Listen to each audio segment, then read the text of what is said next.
¿Te acuerdas de Selena? La chica del coronel. ¡Que miran! La ñusta, le decía. Hoy la vi. Yo soy Christian Meyer. Me dicen Christian Meyer porque se escribe Meyer, pero en realidad soy Christian Meyer, pero si me dicen Christian Meyer no me molesto tampoco. Soy de Perú. Soy actor. Pero tú estás chiflado. Ese hombre anda con políticos. Es un abogado importante. Tranquila, todo va a salir bien. Nosotros tenemos el control. En mi carrera he podido pasar por distintos géneros de actuación y donde siempre me he sentido más cómodo ha sido en el cine, por la calidad de tiempo que tenemos para disfrutar el proceso creativo, ¿no? La construcción del personaje, la realización de cada una de las escenas, los ensayos, la preparación y de todo, siempre lo que más he disfrutado de hacer ha sido el cine, ¿no? En Magallanes, Salvador, el director, pensó en mí para ser este abogado porque lo que quería era tanto como al personaje que había que sacarlo de esta zona de confort y llevarlo a un viaje emocional que lo termina por romper. Quería hacer lo mismo conmigo como persona, ¿no? Quería hacerme pasar por experiencias que seguramente no había pasado. Quería sacarme tal vez de esa zona de confort en la cual yo había estado los últimos meses o los últimos años trabajando y darme algo que realmente me signifique un reto, ¿no? Y hacer algo que la gente no haya estado acostumbrada a verme a mí. Y creo que lo logró. Yo creo que lo logró. Lo que se ve en el personaje es que se monta en esta ola que le cambia la emoción porque comienza muy arriba y termina muy abajo. Tanto anémica emocionalmente hasta físicamente termina totalmente roto. Y creo que fue un gran acierto de Salvador. Un gran acierto. Lo conozco. Dile al huevón de Ferrada que te dé la puta plata porque yo lo digo y ya. Fue muy curioso porque el proceso, mientras él iba preparando la película y la iba preproduciendo, iba ensayando con los actores en Lima, pero yo me encontraba trabajando fuera, así que lo que teníamos eran conversaciones por Skype, muchas. Y luego, cuando llegamos a filmar, Salvador deliberadamente hacía mis planos al final, ¿no?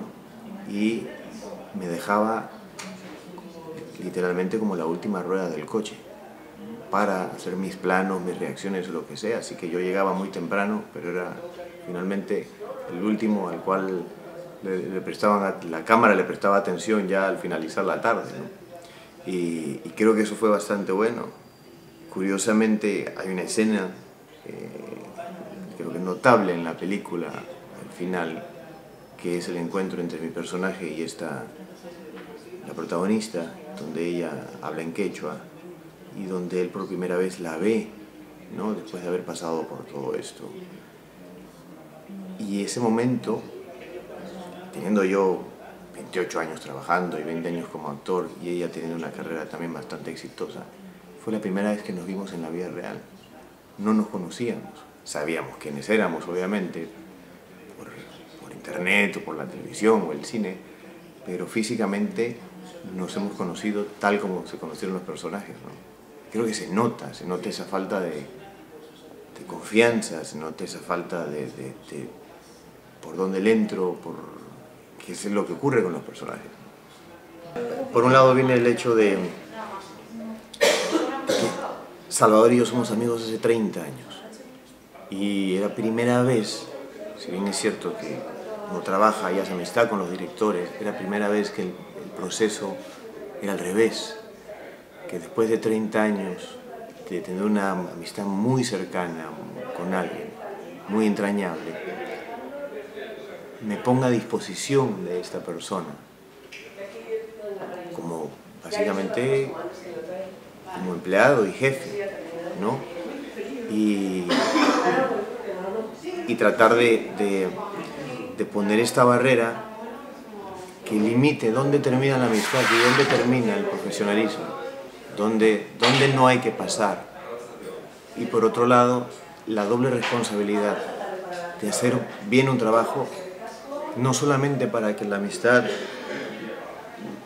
se quiebre, sino para que el autor de la obra quede totalmente satisfecho, ¿no? Entonces, por más que he trabajado con alguien con quien era muy cercano, jamás había estado yo tan tenso y comprometido por no defraudar la columna vertebral de la obra. Y por otro lado, yo siempre fui un admirador de su trabajo y creo que es un gran escritor, creo que como director y como ópera prima ha sido una muy buena presentación para el futuro. Ha sido un proceso de 9 años en el cual él delineó la personalidad y la psicología de cada uno de los personajes y que hizo que yo al trabajar bajo ese método con una persona que sabe perfectamente qué es lo que quiera, sepa que eso es lo que quiero hacer, ¿no? La visión de saber que hay historias por qué contar. Yendo al caso puntual de Magallanes, es que la publicidad, al ser un film de un presupuesto no muy grande, la publicidad también era, la publicidad pagada también era limitada, así que lo que ha sorprendido es el boca a boca, la recomendación de la película por parte de la gente, ¿no?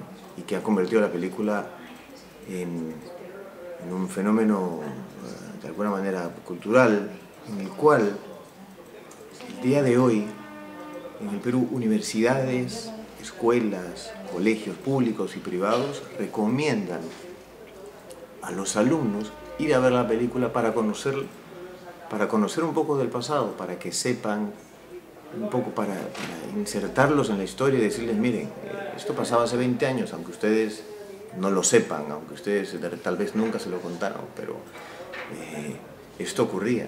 Y entonces que todas estas entidades estudiantiles la indiquen como una fuente, como si fuera un texto a leer. Eso es impresionante, ¿no? El fenómeno que ha habido con la película en ese sentido. Por otro lado, yo sí creo que hay un renacimiento del cine en Latinoamérica y hablando puntualmente del Perú, también está ocurriendo eso a raíz de grandes fenómenos como el fenómeno comercial de A su madre, de la primera, de la segunda, de comedias, pero también